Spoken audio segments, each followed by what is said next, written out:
Silakan semua duduk kembali. Kita mendengarkan ajaran agama yang disampaikan oleh Suhu Cuaca.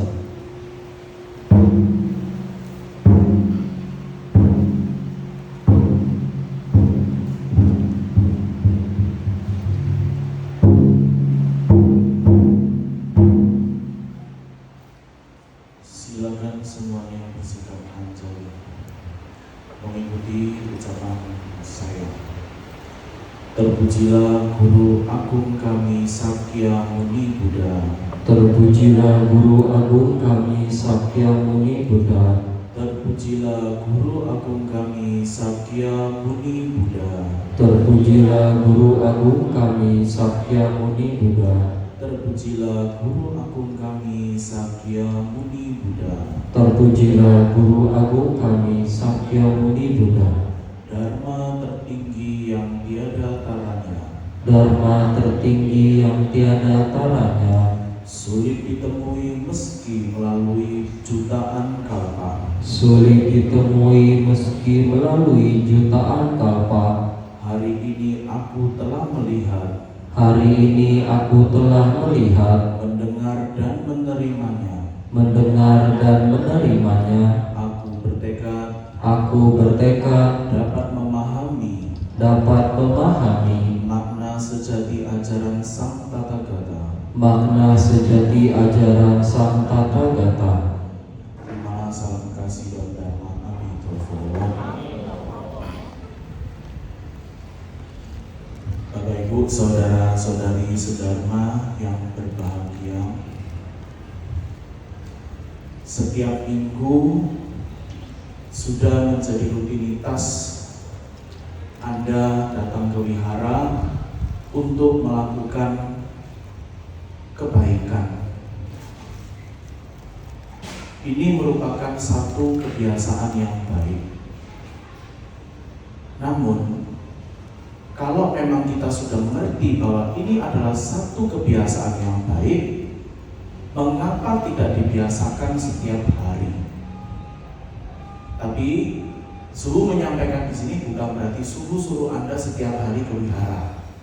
Tapi kalau bisa ya lebih baik.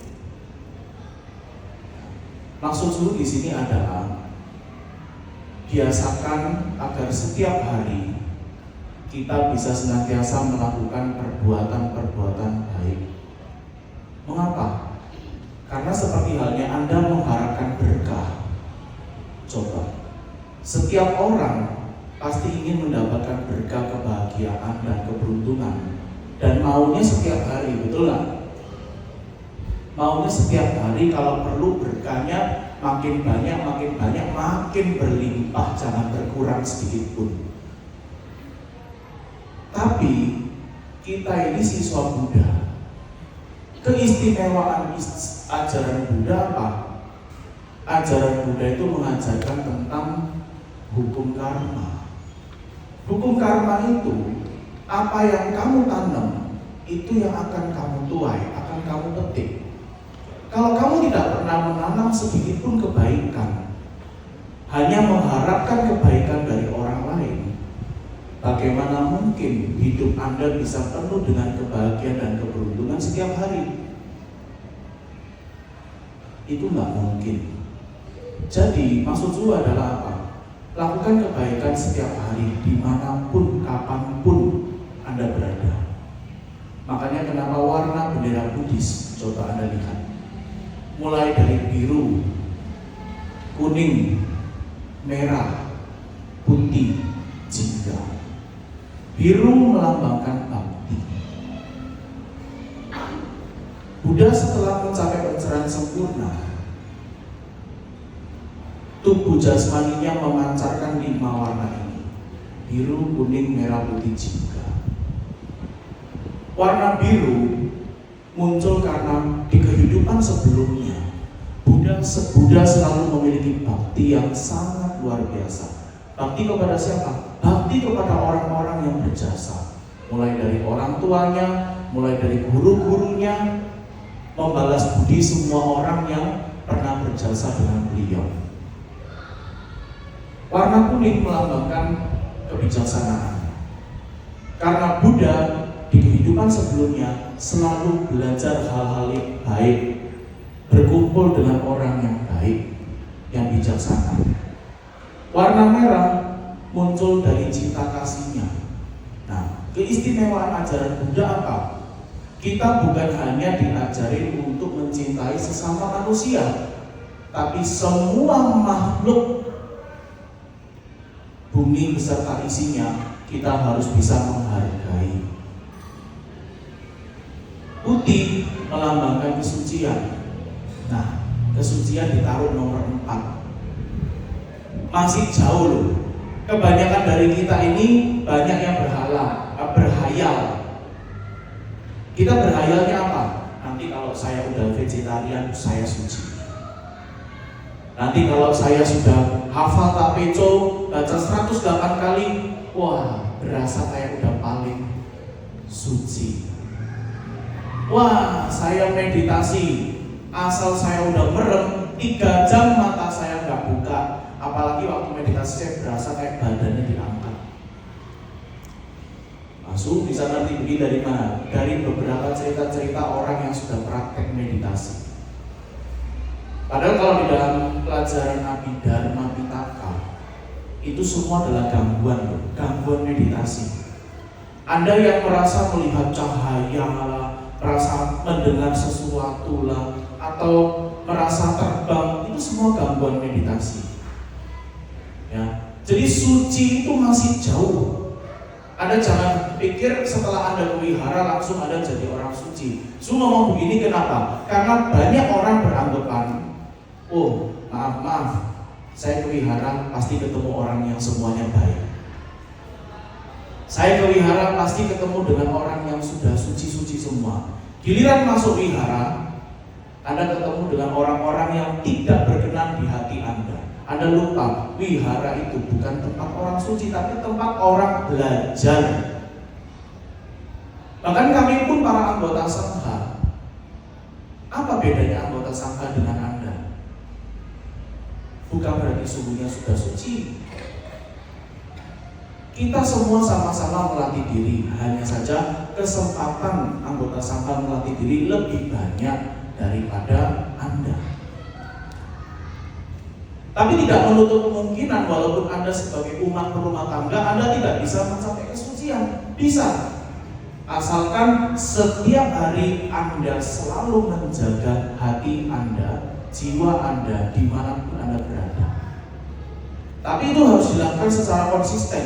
Jangan hari ini jadi orang baik, besok lain lagi. Nah, itu suci.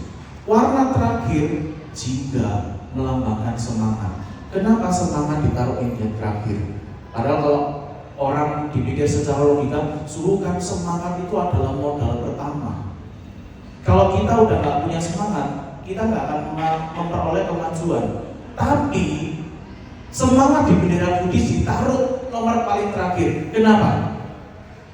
Karena rata-rata orang semangatnya kendor ketika dalam sebuah perjalanannya dia menemukan banyak hal-hal yang sudah tidak sesuai dengan harapannya. Awal-awal mengenal wihara, wah, pertama-tama ketemu orang yang ramah-ramah, yang baik-baik. Wah, senang ke wihara, berasa wah wihara tempat yang nyaman. Tapi ternyata 2 tahun berlalu, 3 tahun berlalu, ketemu dengan orang-orang yang sifatnya tidak menyenangkan. Apakah Anda masih tetap semangat wihara? Nah, itu jadi pertanyaan. Oke, kita akan bahas sedikit demi sedikit. Warna biru melambangkan bakti. Sudahkah Anda menjadi orang yang berbakti? Kalau sama orang tua nggak usah ditanya, Anda sudah ngerti. Karena umurnya di sini rata-rata udah senior ya, udah ada yang jadi orang tua, pasti Anda ngerti. Berbakti pada orang tua itu adalah utama. Ya, tapi dimaksud di sini, bakti di sini adalah apa? Kita jadi siswa Buddha harus belajar melakukan sesuatu yang berguna, yang bermanfaat bagi orang-orang di sekitar kita. Bahkan di dalam Awatara Sangha Sutra dikatakan, Ije li jing ju fo. kita harus menghormati para Buddha. Yang disebut para Buddha itu siapa? Bukan Buddha Sakyamuni. Ya, Buddha Sakyamuni termasuk Buddha, tapi masuk di sini adalah apa? Kita harus belajar melihat semua orang ini seperti Buddha. Kita semua ini adalah para Buddha di kehidupan yang akan datang. Kita ini semua adalah calon Buddha. Nah, semua orang ini jangan berhayal, wah kita calon Buddha. Kita baru calon. Ingat, kalau kita berhasil bisa jadi Buddha. Kalau kita nggak berhasil udah dipuji langsung dan tinggi hati ya nggak jadi. Coba kalau Anda lihat pelajaran sekolah yang belajar agama Buddha, tahu nggak Buddha Sakyamuni itu di kehidupan sebelumnya sebagai apa? Buddha Sakyamuni, guru agung kita, di kehidupan sebelumnya beliau pernah menjadi seorang pertapa. Pertapa yang hidup di masa Buddha Dipānkara. Pada saat Buddha Dipānkara dan para siswanya akan melewati jalan itu, semua orang-orang kota sibuk membenarkan jalan-jalan yang rusak kayak sekarang nih. Semua lagi sibuk, entah siapa yang mau lewat. Nah, jalannya belum selesai, Buddha Dipānkara dan para siswanya sudah hadir, dan di situ banyak lumpur. Nah, Pertapa Sumedha dengan tulus dia langsung bersujud di hadapan Buddha Dipānkara. Dia rebah, apa sih istilah rebah apa? Yes, itulah ya. Merebahkan badannya di lumpur, lalu dia mengatakan dalam hati, dia beranjali kepada Buddha Dipānkara, semoga di masa yang akan datang aku bisa menjadi seperti Buddha. Dia merebahkan dirinya di lumpur, dia tak takut kotor. Nah, dia anjali, dia ngomong dalam hati, semoga di masa yang akan datang aku bisa menjadi seperti dirimu. Lalu Buddha Dipānkara mengatakan di depan banyak orang bahwa di masa yang akan datang kamu akan menjadi Buddha bernama Sakyamuni. Apa yang dilakukan Pertapa Sumedha? Dia semakin semangat melatih diri. Bukan, weh teman-teman, saya di masa yang akan datang bakal jadi Sakyamuni, bakal jadi Buddha. Cepet tinggi hati. Kita itu manusia kalau udah dipuji sedikit, udah terbang selangit-langit, kita lupa kaki kita aja masih nyentuh bumi. Itu yang membuat kita jadi lupa tujuan alam kita itu untuk apa. Jadi kembali ke topik bakti. Melakukan segala sesuatu harus penuh dengan bakti. Anda ke wihara ini, Anda tujuannya untuk apa? Sebagian besar, dulu Sultan pernah riset. Sultannya pada umat satu persatu sultannya, apa tujuan kamu ke wihara? Sebagian besar umat yang datang, mereka menjawab, aku ke wihara tujuannya untuk berdoa, mengharap berkah, meminta berkah. Coba Anda pikirkan, kalau semua umat Buddha jiwanya jiwa menunggu berkah, mental kita ini jadi peminta, agama kita mana bisa maju? Padahal kita tuh diajarkan untuk berbakti. Ke wihara yang dipikirkan nomor satu apa? Di wihara situ ada apanya? Nanti kalau ke wihara situ dapat apa? Kenapa Anda tidak berpikir, aku akan ke wihara, aku mau melakukan sesuatu? Begitu Anda lihat ada orang yang sibuk, Anda langsung ringan tangan, Anda menawarkan bantuan. Apa yang bisa aku berikan? Apa yang bisa aku bantu? Enggak. Jarang sekali orang yang begitu. Ke wihara masih memikirkan diri sendiri. Dia berdoa pun tiap tujuannya adalah meminta berkah bagi diri sendiri. Belum ada benar-benar jiwa baktinya. Padahal dia lupa, kebaktian dalam agama Buddha disebut apa? Puja bakti. Kita tuh disuruh berbakti, bukan kita mengharapkan kebaikan orang lain. Kalau kita dapat kebaikan orang lain, itu karena kita sudah menanam satu karma baik. Kalau Anda belum menanam satu karma baik lalu mengharapkan dibaikin oleh orang lain, itu namanya Anda mimpi, hidup dalam mimpi. Nah, itu pertama bakti. Kedua apa? Kuning, bijaksana. Anda kalau mau jadi orang yang bijaksana, Anda mesti kumpul dengan orang-orang yang bijaksana juga. Nih, ada satu cerita. Ini di kalangan anak-anak ya. Ini terjadi pada saat sekitar 12 atau 13 tahun yang lalu. Waktu pertama-tama suhu mengajar sekolah minggu. Pada saat itu ada satu anak ya, yang sedang main handphone. Nah, kita tahu ya, anak sekarang kalau udah main handphone dia udah nggak peduli kiri kanan, semua udah nggak lihat. Dia main handphone, dia main terus. Akhirnya apa? Suruh langsung suruh 5 orang teman-temannya, kamu sekarang ya masing-masing pegang buku, buka buku, kamu duduk di samping temanmu yang lagi main HP itu. Oh iya suruh.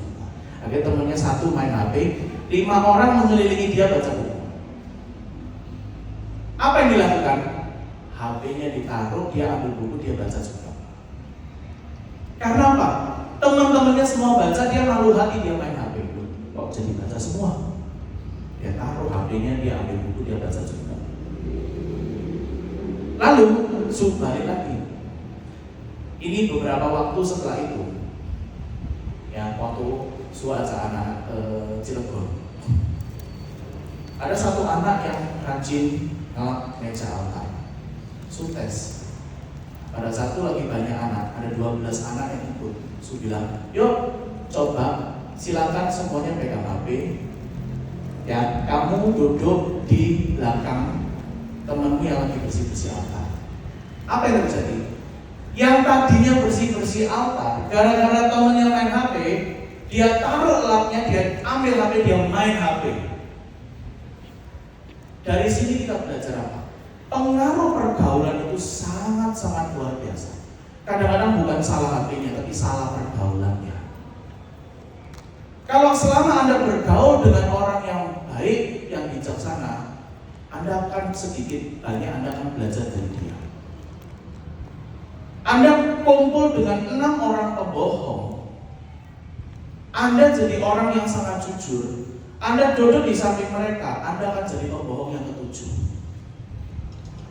Sekalipun Anda ngomong, tenang suhu, saya tidak akan terpengaruh. Tenang, tenang. Saya walaupun sekolah di sini katakan begitu. Walaupun lingkungannya seperti apapun, saya tidak akan terbawa arus, misalnya begitu. Tunggu dulu. Kenapa orang yang tadi ada 6 orang pembohong, dia bakal jadi yang ketujuh? Pada saat dia jadi orang jujur, ya, 6 orang ini mengatakan apa? Bodoh kamu, jangan terlalu jujur kayak kita nih. Masih kuat, tegar, tak tergoyahkan. Tapi kalau setiap hari dicekokin, bohonglah, bohonglah, bohonglah. Akhirnya apa? Bohong juga. Apalagi dia lihat, makin dia jujur, makin ditipu orang. Temennya yang pembohong hidupnya makin kaya. Keraguan kita terhadap ajaran Buddha tentang hukum karma sudah mulai ragu. Wah, ajaran Buddha tentang hukum karma ini kayaknya bohong deh. Karena temanku yang jahat, yang pembohong hidupnya makin makmur. Sedangkan aku yang jujur, yang lurus, hidupku malah makin berantakan. Lebih milih mana? Sebagian besar orang bisa jadi jahat karena tadinya dia orang baik, tapi merasa kebaikannya tidak dihargai, dia jadi orang jahat. Makanya Anda mesti belajar, perhatikan perkumpulan Anda dengan siapa. Ini di sini bukan bilang anak-anak, tapi termasuk Anda yang sudah dewasa, Anda juga mesti perhatikan perkumpulan Anda. Dengan siapa Anda berkumpul, dengan siapa Anda bicara, itu menentukan kualitas Anda menjadi manusia seperti apa. Jangan merasa sok kuat, aku kuat suruh tiap minggu aku pelihara. Nah kalau ketemu orang jeleknya dipelihara gimana? Apakah Anda masih tetap menjadi orang baik? Lalu ada satu nanya, waktu Suhu pernah ngomong begini, Suhu, kalau misalnya teman-temanku semua gak ada yang baik, aku mesti bagaimana? Aku kan malah jadi sendirian. Sang Buddha akan, Jika di dalam sebuah pengembaraan, dalam sebuah perjalanan, seseorang belum menemukan teman yang baik, lebih baik dia melanjutkan perjalanannya sendirian. Karena lebih baik kita jalan sendiri daripada rame-rame kita tersesat. Itu seperti halnya cerita Buddha dengan 5 orang pertapa. Anda tahu ceritanya? Sebelum Sakyamuni mencapai pencerahan, beliau melakukan pertapaan ekstrim dengan 5 orang temannya. Berjanji kita akan sama-sama bertapa, tidak makan, tidak minum, tidak tidur, tidak mandi, sampai kita mencapai pencerahan. Salah satu dari kita ada yang mencapai pencerahan, dia akan menuntun kita berlima. Apa yang terjadi? Selama 6 tahun Siddhartha dengan 5 orang temannya tidak mencapai apapun, malah makin merosot. Lalu ada serombongan penyanyi menyanyikan apa? Jika senar gitar ditarik terlalu kencang, maka senarnya akan putus. Jika terlalu kendor, maka suaranya akan jelek. Jika ingin menghasilkan suara yang merdu, maka senar gitar ditarik tidak boleh terlalu kencang, juga tidak boleh terlalu kendor. Lalu Siddhartha sadar, oh ternyata untuk mencapai keberhasilan, aku tidak boleh terlalu ekstrim, juga tidak boleh memanjakan diri. Akhirnya Siddhartha memutuskan untuk berhenti, dia menjalankan pertapaan yang wajar. Setelah itu apa? 5 orang temannya yang tadi sudah bikin perjanjian marah. Siddhartha dilempar batu. Kamu yang membuat perjanjian ini, tapi kamu yang mengakhiri. Udah, mulai sekarang kita tinggalkan Siddhartha, kita tidak akan jadi teman Siddhartha. Tapi Siddhartha tidak peduli. Dia menjalankan keputusannya.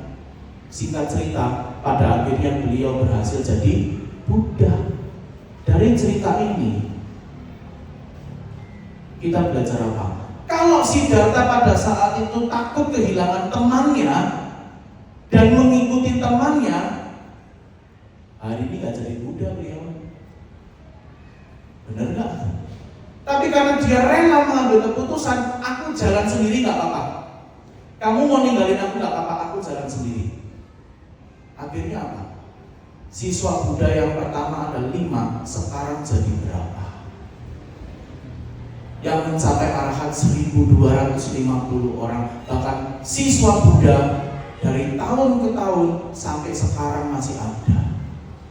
Kalau pada satu Siddhartha lebih dengerin omongan temennya, jadi apa dia? Gak jadi apa-apa. Makanya sekarang kita mesti belajar, jangan suka mendengarkan omongan-omongan orang yang tidak berkualitas. Tinggalkan. Kalau lagi kebaktian, ada temen ngajak ngobrol Noel, kita bilang hari ini kebaktian dulu.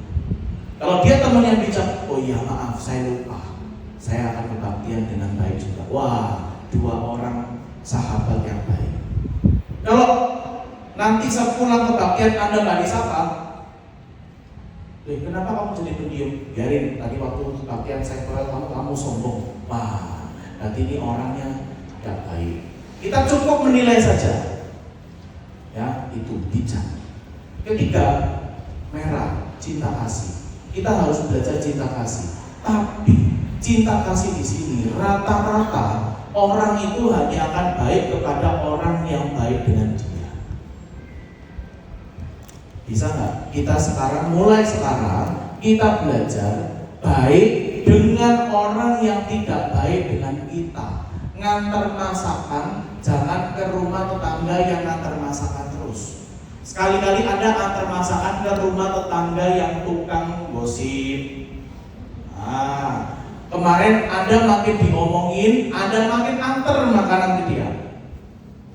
Kemarin saya bilang sama anak-anak, lucu sih, mereka nanya, dia bilang gini, Suhu, gimana caranya kalau ada orang yang jahat, kita diem aja, kita sabar, tapi nanti dia kebales. Kamu masih punya dendam dong? Sudah gitu. Tahu nggak cara cara membalas orang yang jahat sama kita apa? Punya caranya, tak ajarin. Kalau Anda mau membalas orang yang jahat pada kita, caranya apa? Jadilah orang baik. Kok bisa Su? Ya, kalau Anda jadi baik, semakin baik, makin baik, orang yang jahat dengan Anda nanti kualat. Logikanya begitu. Benar nggak? Tapi jangan didoain, wah aku mau jadi baik biar nanti dia kualat. Ya, mulutmu jadi jahat. Bagi kamu dengan dia sama aja. Itu Sang Buddha sudah mengatakan loh, kalau orang menjahati orang yang baik dan bijaksana, itu bagaikan dia meludah ke langit, ludahnya jatuh ke mana? Anda bisa bayangin kan? Nggak perlu dipraktek. Anda meludah ke langit, ludahnya jatuh ke mana? Jatuh ke wajah sendiri. Jadi kalau Anda dijahatin sama orang, Anda jangan balas jahat. Kalau Anda balas jahat, berarti Anda sefrekuensi, nanti ke nerakanya gandengan. Kalau Anda dijahatin sama orang, Anda cukup jadikan diri Anda baik, berarti dia menjahati orang yang baik. Nah, ini nanti karmanya tidak dihitungan. Yang penting mulutnya jangan ikut jahat. Aku dijahatin orang, moga-moga nanti kamu celaka, udah sama aja. Makanya kalau Suhu sering dicurhatin sama orang nih misalnya, Suhu tahu nggak Suhu, si aku ini, Suhu lihat dia ngomong, kamu sama aja. Cuma ya, begitu. Kita para Suhu itu sering dengan orang cerita, Suhu tahu nggak? Kita kalau dengar cerita orang ngomong, ya kita kalau dengar cerita orang ngomong, rasanya dia ngomongin dia paling benar. Makanya jadi orang jangan gampang percaya, jangan gampang percaya. Kita mesti buktikan yang diomongin bener nggak. Tapi lebih baik kita nggak usah ikut-ikutan. Itu paling aman. Ya itu. Jadi kita belajar baik dengan orang yang tidak baik dengan kita. Yang sekarang masih punya ikatan dendam, ikatan kebencian, sekarang belajar untuk memaafkan. Bukan karena kita bodoh, tapi kita menjaga kedamaian hati kita sendiri. Kita mau hidup kita bebas. Itu merah. Yang keempat putih, kesucian. Nah, kesucian itu nggak gampang, teman. Kalau Anda mau belajar jadi orang bisa suci, caranya apa?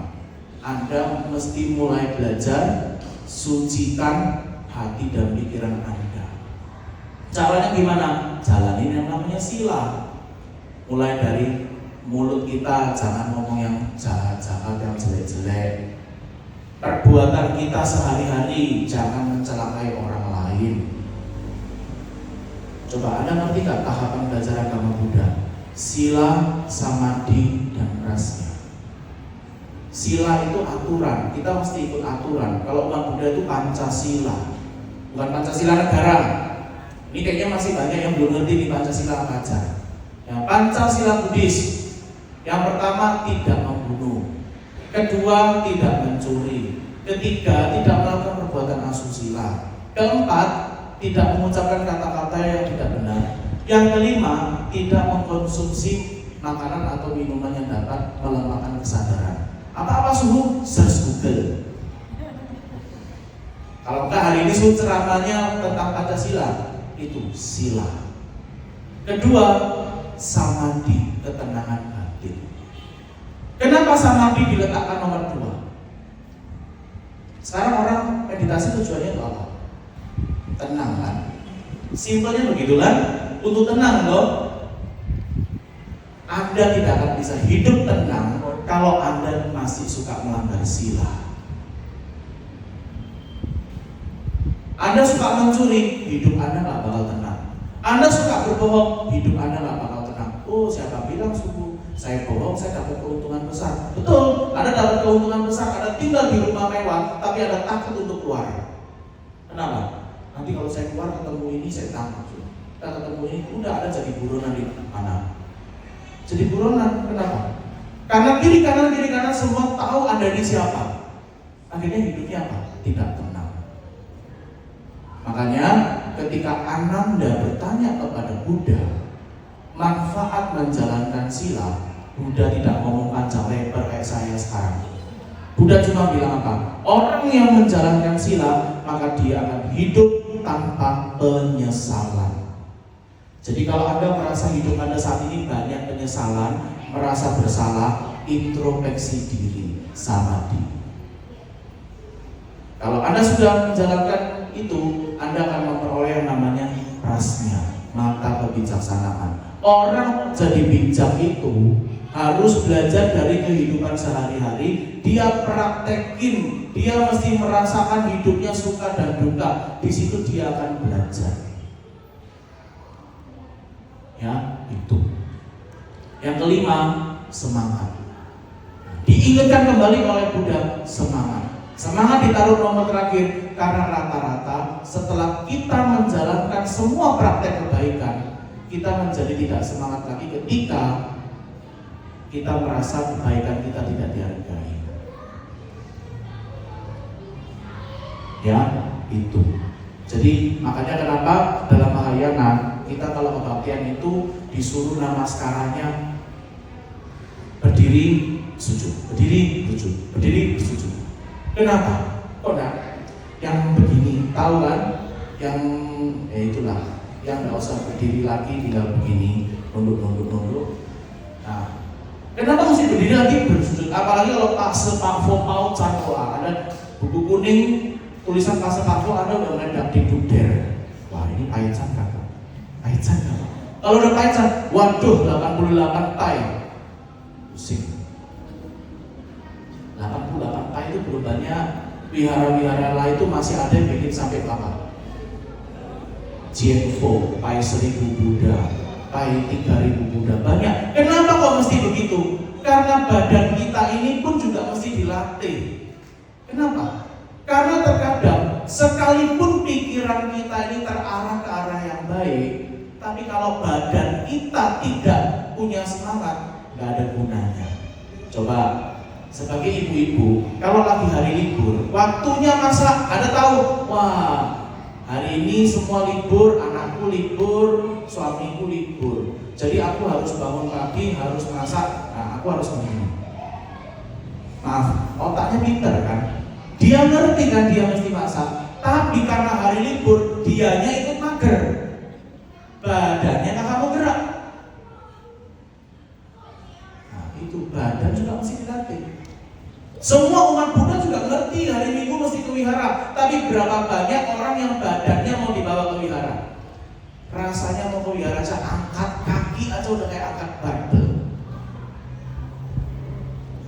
Tapi kalau mau barbelnya lebih enteng, dikasih iming-iming sama temennya, nanti pulang ke mall bawa kayak enteng. Kalau pure ke wihara, ngapain ke wihara? Gitu-gitu aja yang dibaca, gitu-gitu aja, muter-muter aja.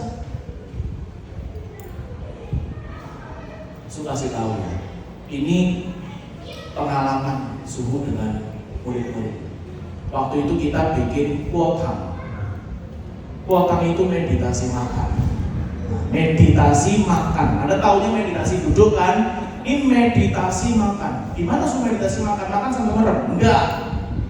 Meditasi makan itu Anda makan dengan penuh kesadaran, dan prosesnya sebelum Anda makan, Anda harus makan nasi, ya, tapi 3 suap dulu.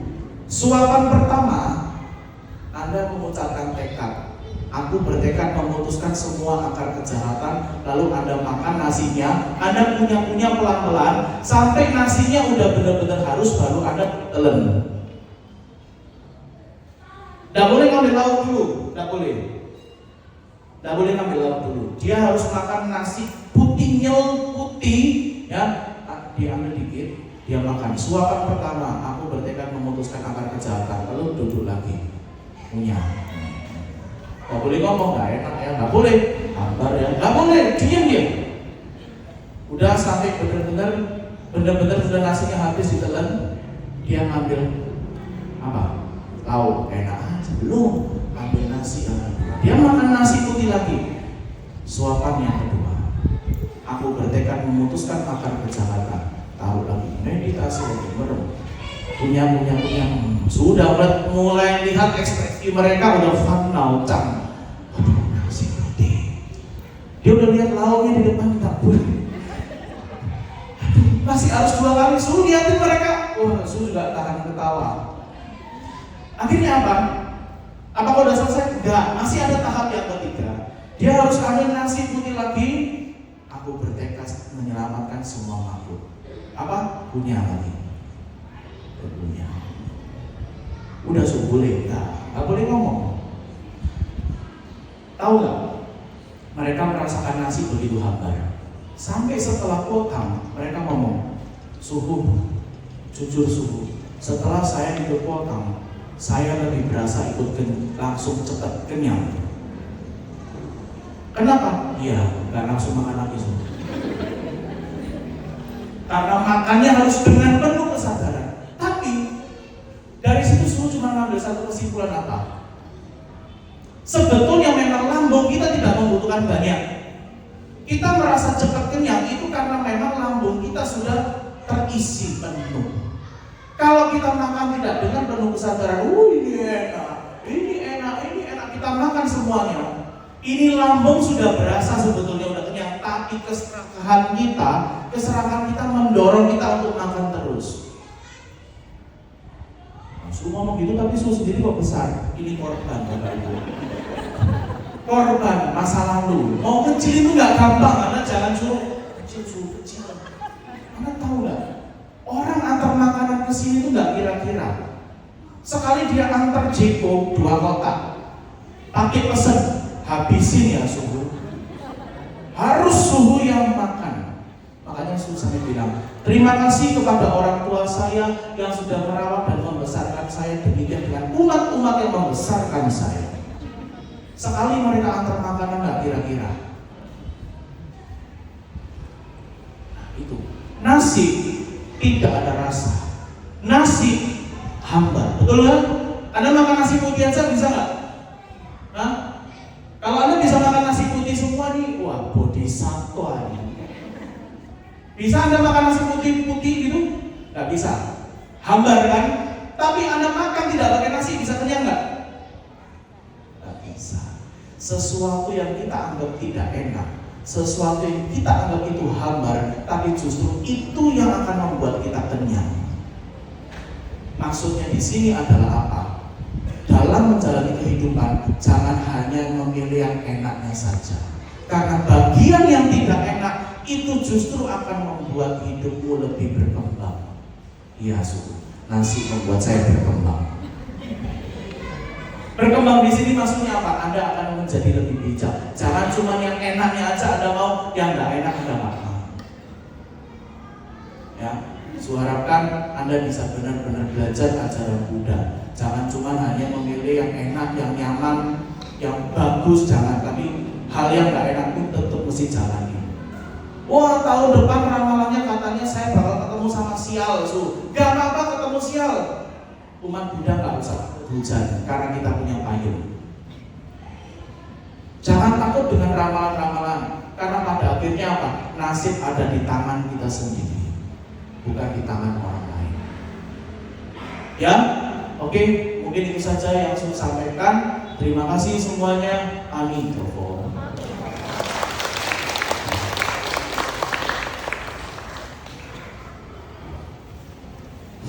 Mari semua kita perlahan berdiri. Kita memberikan penghormatan pada suhu yang telah memberikan wejangan pada hari ini. Isi suhu Wenshin. Dilanjutkan dengan mantra kebahagiaan.